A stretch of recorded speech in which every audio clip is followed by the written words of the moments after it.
کہ اللہ تعالیٰ کا ارادہ خیر کا ہے، وہ بخشنے کے بہانے بنا رہے ہیں۔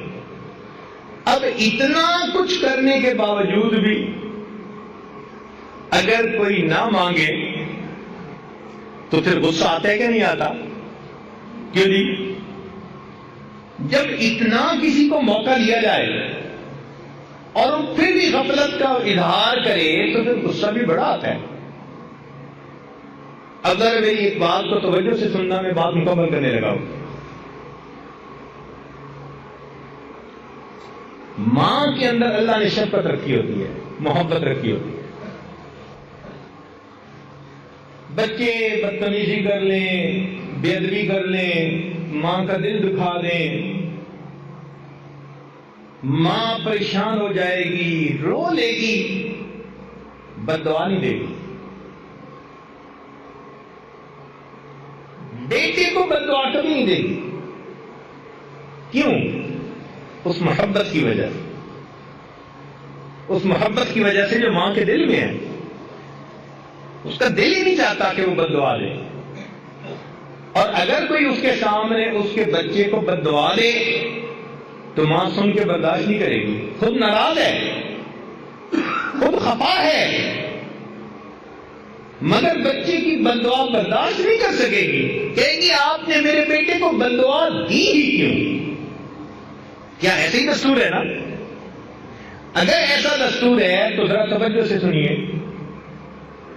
حدیث پاک میں آتا ہے کہ نبی علیہ السلام ممبر سے نیچے تشریف لا رہے تھے، آپ نے آمین کہی۔ میں پوری حدیث پاک کا تھوڑا سا حصہ جو مضمون سے متعلق ہے وہ عرض کر رہا ہوں۔ صحابہ کرام نے پوچھا، اللہ کے نبی آج آپ نے یہ کیا فرمایا؟ تو فرمایا جب میں نے قدم رکھا تو جبرائیل امین میرے پاس آئے اور انہوں نے بد دعا دی، باعودہ، برباد ہو جائے وہ شخص جس نے رمضان کا مہینہ پایا اور اپنی بخشش نہ کروائی۔ اب یہ بد دعا کس نے دی؟ جبرائیل علیہ السلام نے۔ اور یہ بھی ذہن میں رکھیں کہ فرشتے کوئی کام خود نہیں کرتے۔ قرآن مجید میں ہے لا یعصون اللہ ما امرہم ویفعلون ما یؤمرون۔ کوئی کام خود نہیں کرتے، وہی کرتے ہیں جو پروردگار کا حکم ہوتا ہے۔ اس کا مطلب ہے کہ جبرائیل علیہ السلام آئے نہیں، بھیجے گئے تھے اللہ تعالی کی طرف سے۔ انہوں نے آ کر یہ بد دعا دی، برباد ہو جائے وہ شخص جس نے رمضان کا مہینہ پایا اور اس نے اپنی بخشش نہ کروائی۔ اب اس بد دعا کو سن کے نبی علیہ السلام کو امت کے اوپر کتنی شفقت تھی۔ رات کو سجدے میں اتنا روتے تھے، غار میں روتے تھے، دعائیں مانگتے تھے، اتنی امت کے اوپر شفقت تھی، رحمت تھی۔ تو اگر آپ بد دعا سنتے تو آپ تو سن کے تو فوراً کہتے کہ جبرائیل بد دعا میری امت کے لیے کیوں کر رہے ہو، مگر نہیں۔ حدیث پاک میں آتا ہے کہ جبرائیل علیہ السلام نے بد دعا دی اور نبی علیہ السلام نے فرمایا آمین۔ اب ذرا سمجھیے گا کہ اتنا تو رمضان میں غافل بندہ غفلت کا ارتکاب کرتا ہے کہ اللہ تعالیٰ نے بخشش کی انتہا کر دی۔ میرے بندے، میں شیطانوں کو بدوا رہا ہوں، میں تمہارے لیے پرندوں کو، مچھلیوں کو دعاؤں پہ لگا رہا ہوں، اور میں تمہیں اختیار دے رہا ہوں، جو روزہ رکھ کے مانگو گے میں تمہیں دوں گا۔ پھر بھی اگر تم میری طرف متوجہ نہیں ہوتے تو اس کا مطلب ہے تم بدبخت ہو پرلے درجے کے، پھر تمہاری بدبختی میں کوئی شک نہیں۔ اب جبرائیل علیہ السلام نے آ کے کہہ دیا برباد ہو جائے وہ شخص جس نے رمضان کا مہینہ پایا اور اپنی مغفرت نہ کروائی، اور اللہ کے محبوب صلی اللہ علیہ وسلم نے آمین کہہ کر اس پر سٹیمپ کر دی، مہر لگا دی۔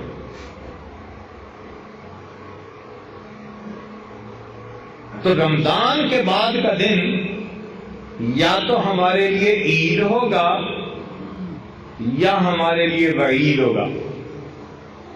عید کا مطلب ہوتا ہے خوشی کا دن، اور وعید ہوتا ہے بندے کے لیے سزا کا دن۔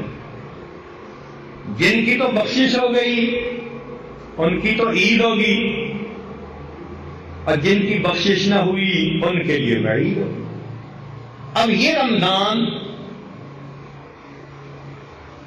ایک نیک بندے اور غافل بندے کے درمیان الگ علیحدگی کرنے کے لیے آیا ہے۔ کچھ وہ ہیں جو اس مہینے میں زندگی کو بدلیں گے، حقوق العباد پورے کریں گے، حقوق اللہ پورے کریں گے، پچھلے گناہوں کی معافی مانگیں گے، زندگی کے رخ کو بدل لیں گے۔ یہ ہوں گے جو اللہ کی رحمتوں سے حصہ پانے والے ہوں گے۔ اور کچھ ایسے بھی ہوں گے کہ جو زندگی کی روٹین تھی وہ وہی رکھیں گے، اللہ تعالیٰ کا محتاج نہیں کسی کے۔ ایسے لوگ اپنی پیشانی پہ بدبختی کی مہر لگوا دیں، اپنے جہنم میں جانے کا راستہ ہموار کر دیں۔ لہذا رمضان مبارک کے اس مہینے میں ہمیں اپنی زندگی کے بارے میں فکر مند ہونا چاہیے۔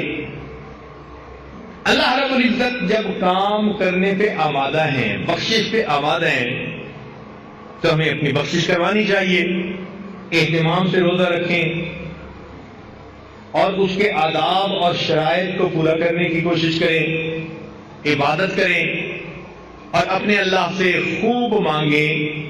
یہ مانگنے کا مہینہ، بخشش کا مہینہ، اللہ تعالیٰ کی طرف سے عطا کا مہینہ ہے۔ آپ نے دیکھا ہوگا کہ دنیا میں سیل لگ جاتی ہے، جوتوں کی سیل، کپڑے کی سیل، فلاں چیز کی سیل، کوئی اس کا نام رکھتا ہے لوٹ سیل، کوئی نام رکھتا ہے میگا سیل۔ یہ سیل کیا بلا ہے بھائی؟ کہ جب مال نکالنا ہو نا،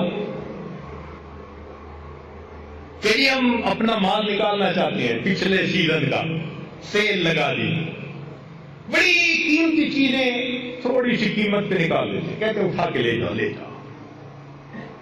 قرآن و حدیث کا مطالعہ کیا جائے تو محترم جماعت یوں محسوس ہوتا ہے اللہ رب العزت رمضان المبارک میں جنت کی سیل لگا دیتے ہیں۔ میرے بندو، تم میں سے جو چاہتا ہے جہنم سے بچنا اور جنت میں الاٹمنٹ کروانا، اس کے لیے کام آسان ہے، آؤ ہمارے در سے پاتے جاؤ، پاتے۔ اب اس وقت میں بھی ہم اگر اللہ تعالیٰ سے یہ نعمت نہ پا سکیں تو یہ تو ہماری اپنی کم قسمتی ہوگی۔ اس لیے وقت کی اہمیت کا اندازہ لگائیے۔ کتنے لوگ تھے جو پچھلے رمضان میں زندہ تھے، آج وہ یہاں موجود نہیں، اور کتنے جو اس رمضان میں ہوں گے آئندہ رمضان میں نہیں ہوں گے۔ کیا پتہ ہماری زندگی کا آخری رمضان، اس میں ڈٹ کے محنت کر لیجئے، اپنے رب کو منا لیجئے، اپنے گناہوں کو بخشوا لیجئے۔ دفتروں میں ہم نے دیکھا کہ جب افسر اچھے موڈ میں ہوتے ہیں نا تو پھر کلرک بادشاہ ایک فائل نکلوانے کی بجائے 10 فائلیں نکلوا لیتے ہیں، کہتے ہیں جی آج افسر ذرا خوش نظر آتا ہے۔ تو مالک الملک رمضان المبارک میں اس مہینے میں اپنے بندوں سے خوش ہوتے ہیں، روزہ دار بندوں سے بہت خوش ہوتے ہیں۔ اپنی زندگی کے مسائل اپنے رب کے سامنے پیش کر لیجئے، اپنے رب سے اچھے فیصلے کروا لیجئے۔ ہمیں اللہ نے ایک موقع اور عطا فرما دیا، اس وقت کو ضائع نہ کیجیے، کبھی بھی اس کو ضائع نہ کیجیے۔ اس کو وہی ضائع کرے گا الا محروم۔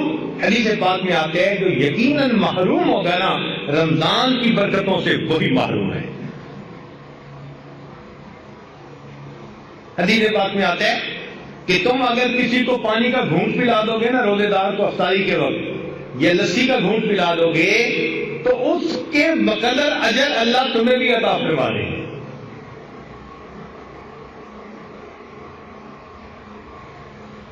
کتنی اللہ رب العزت کی رحمت اور بخشش ہے۔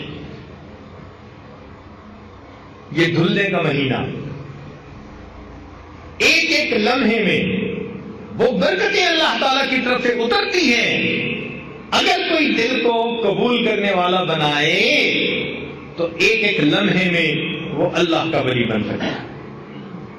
رمضان کا ایک لمحہ بندے کو ولی بنا دینے کے لیے کافی ہے۔ اللہ کی طرف رجوع کر لیجیے۔ کئی دفعہ ہم نے لاک لگائے ہوتے ہیں نا دروازے کو۔ ہم نے ایک ملک میں دیکھا، افریقہ کا ملک تھا، وہاں مکان کے 3 4 تالے لگے ہوتے، ایک تالا پھر دوسرا پھر تیسرا۔ تو ان سے پوچھا، وہ کہنے لگے جی کہ ہمارے ہاں یہ جو کالے لوگ ہیں یہ بہت ہی من مرضی کرنے والے لوگ ہیں، تو کئی مرتبہ یہ گھر میں گھس آتے ہیں چوری ڈاکے کے لیے، تو پھر ہم نے کئی تالے لگائے ہوتے ہیں۔ مجھے بھی ایسے لگتا ہے کہ ہم نے بھی اللہ تعالیٰ کی جو رحمت کا دروازہ ہے نا اس کو گناہوں کے تالے لگائے، یہ کھل نہ سکے۔ جھوٹ کا تالا لگا ہوا ہے، لوگوں کے دل دکھانے کا تالا لگا ہوا ہے، بد کرداری کا تالا لگا ہوا ہے۔ حدیث پاک میں آتا ہے کہ چند بندوں کی اللہ تعالی لیلۃ القدر میں بھی مغفرت نہیں کرتے، لیلۃ القدر میں بھی ان کی مغفرت نہیں ہوتی۔ ان میں سے فرمایا ایک جو دل میں دوسروں کے خلاف بغض رکھنے والوں، کینہ رکھنے والوں۔ اب اگر آپ سوچیں، آج سینے کینے سے بھرے پڑے، بھائی کے بارے میں کینہ کیا مطلب؟ پنجابی میں کہتے ہیں وٹ رکھنا، بہن کے بارے میں کینہ، بیوی کے بارے میں کینہ، ماں باپ کا کینہ، ہمسائے کا کینہ۔ کتنے لوگ ہیں جن کا کینہ ہمارے سینے میں موجود ہے، کیسے مغفرت ہوگی ہماری؟ اسی طرح شرابی، حدیث پاک میں آتا ہے کہ جس نے شراب سے توبہ نہ کی ہو لیلۃ القدر میں بھی اس بندے کی مغفرت نہیں کی جاتی۔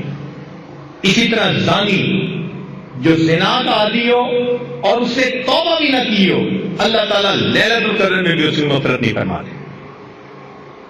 تو ہم ان کبیرہ گناہوں کے جو تالے لگائے ہوئے ہیں نا، ان کو کھولیں تاکہ اللہ تعالیٰ کی رحمت آئے اور ہمارے دلوں کو دھو جائے۔ رب کریم ہمارے روزوں کو قبول فرمائے اور ہماری بخشش فرما کر رب کریم ہم پر احسان فرمائے۔ لا